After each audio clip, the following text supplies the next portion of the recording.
Every week I've been outlining 2 sessions a week for juniors and for seniors.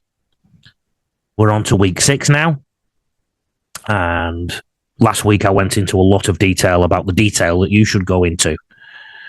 So if you haven't watched that video or listened to that podcast, please do, because this week I'll be whizzing through some things just to get the content out there. So juniors, in your session this week, in your first session this week, I would do a warm-up where you cover some of the plays that you've looked at.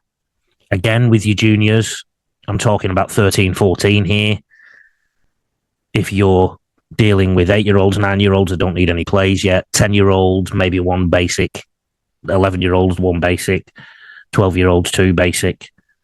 And I would never do more than 4 with my teams. But your plays might be things like block plays, drop-off plays, face balls. And then in my warm-up, I'd also do a secondary pulse-raising activity where I'm getting them to move in a line. I'm talking to many coaches at the moment who are struggling to get line discipline with their teams. So I've been telling them, suggesting to them that you dedicate 10 minutes of each session to attempt, or even 5 minutes, attempting to get perfect sets of 6 and see how many you can get in that time each session. And when I say perfect sets of 6 defensively, I mean the straightest line you can imagine. I then, with my juniors, would focus on their attack in the opposition half, so good ball.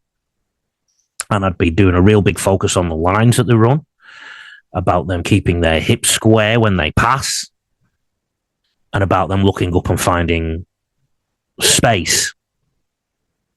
If you're lucky enough to have some defenders with you, I would focus on a more compressed defensive line. So I was working with a coach, or 2 coaches last week actually, probably had their defenses a bit too spread out. And as they're moving through the ages, this isn't going to be useful for them. So work on your defenses being a bit more compressed, because there's not many junior sides that do early shifts and things like that. So compress your defense a bit more. If you've got enough for 2 13s, make sure you rotate so that they both get chances at attack. But give each team enough time to be coached, to be corrected, and to develop and get better at what they're doing. In the next session, which might be a Thursday, instead of plays, I would now do a decision-making warm-up. And as I've said a million times, I'm a big fan of 3v2s.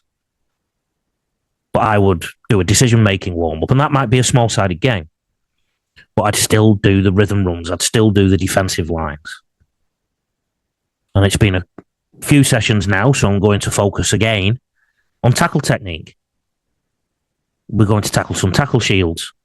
And the process to take your players through some tackle shields is get really good at tackling the stationary tackle shield, and then get the players who are all holding the tackle shield to move 1 step to the left or 1 step to the right when the defender is on the way to that shield, to test their footwork. And then you can develop that to have the shield person running and trying to step. Or you can take the shield away entirely and have one-on-one tackles. To me, you need to teach tackle technique as an individual skill,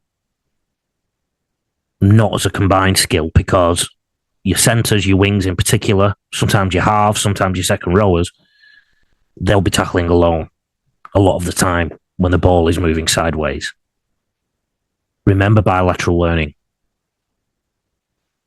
Because we've done some good ball on the Tuesday, today we're going to apply it to a game. So we're going to do either the find space game, and the key thing on find space, I'd be looking for the players to use no more than 2 tackles to get to a point, such as a scrum line or scrum line to post or middle of the field, whichever you want to do.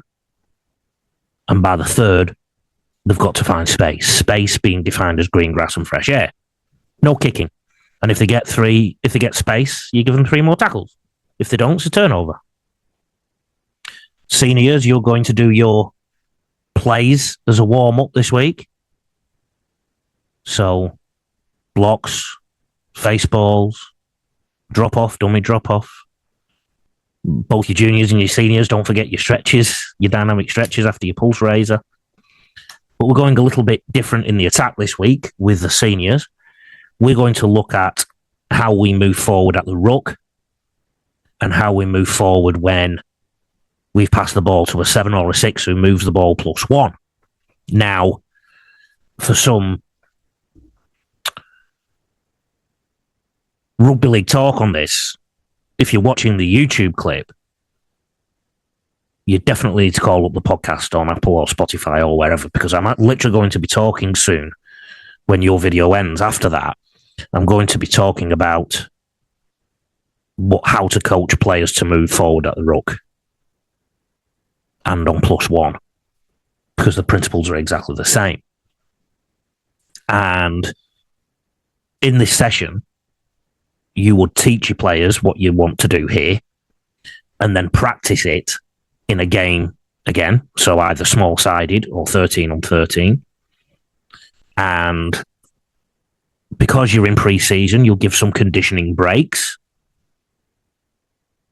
After maybe 3 minutes of training, you'll then do some conditioning breaks to increase a little fatigue after you've taught it, that is. And then you can also make the game that you're playing everybody down so that your players are getting some fitness benefit too. In a pre-season session, what I would do, if you're training for an hour and a half as seniors, the first 45 minutes I would teach at a low intensity, gradually lift the intensity up, and then make the last 45 minutes the hardest.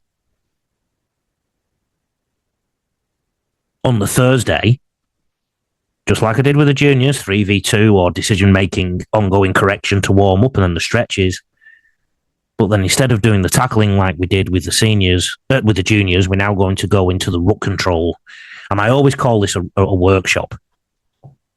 So, for example, I break ruck control down into 3 areas. You either dominate the tackle, you either lose the contact line and it looks like a passive tackle, or most tackles are a 50-50 ongoing struggle because of the way the game has evolved.